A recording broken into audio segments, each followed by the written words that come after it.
Good morning, my fellow yogic travelers. I'm mighty glad to be alive today, and I hope that you are too as we continue to live, laugh, love, learn, linger, and live the life we love. Well, it is Thursday, so it's my short story day, the one of the poison arrow. It's a tale that the Buddha tells to make you realize metaphysical speculation, questions like, is there a soul? Does life exist after death? Is there a God? These are questions that he called the unknowable, the unanswerable. He would say, waste your time in speculation, or you can do something more practical, as illustrated by this story. There was a man who was shot by an arrow that was thickly smeared with poison.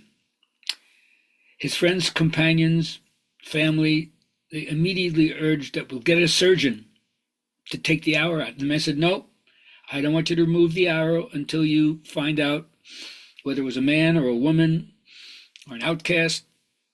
Was it a noble, a warrior, a priest, a merchant?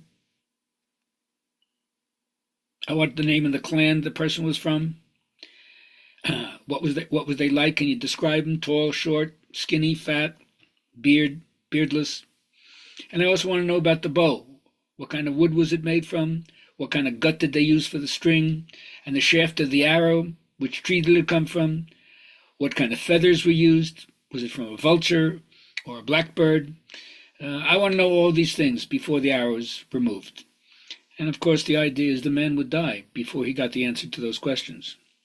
The Buddha stressed one thing and one thing only: liberation from suffering, liberation from misery, by following his version of the way, the Eightfold Path. So in the same way, yoga is a practical science. It has its own extension of metaphysics and talk about occult powers, but in the end, very, very few people are really interested in the furthest reaches. Most people are interested in, how can I deal with my stress? How can I calm my mind?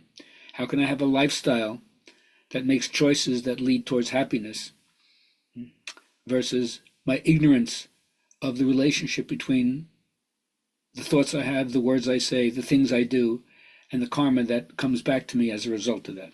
All right, so don't worry about speculation. Just get rid of the poison arrow right now. All right, for my journaling friends, what gift do you bring that is nowhere else duplicated? Right? What do you bring to the party? There's some unique quality that you have that we want. What is it? Can you name it?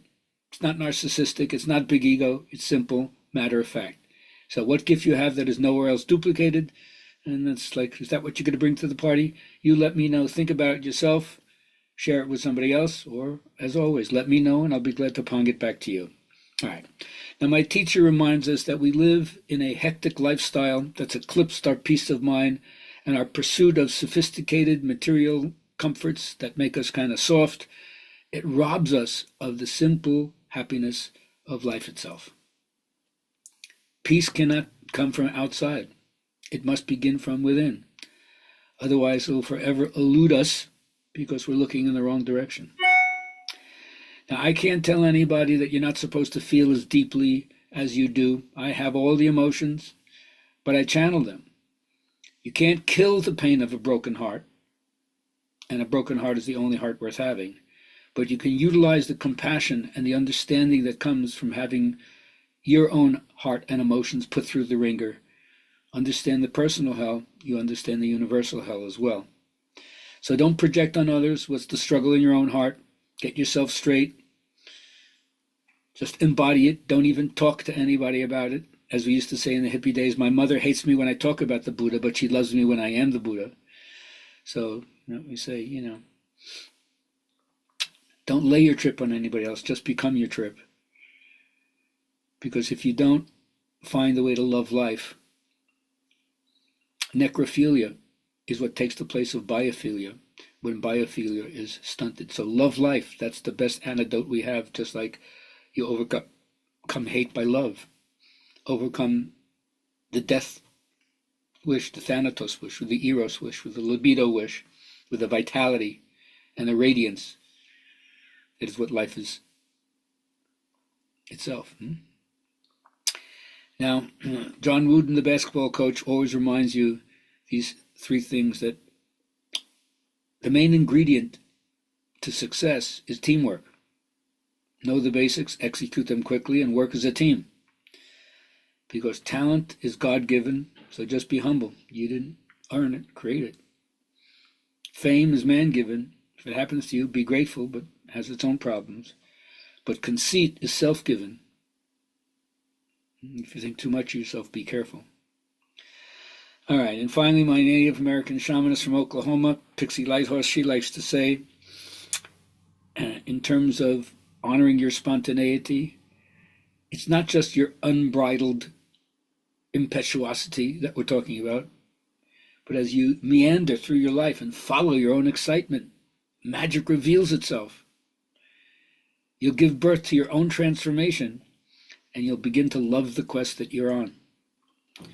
So may you all find the freedom to walk your path, so you frolic and you develop some grit.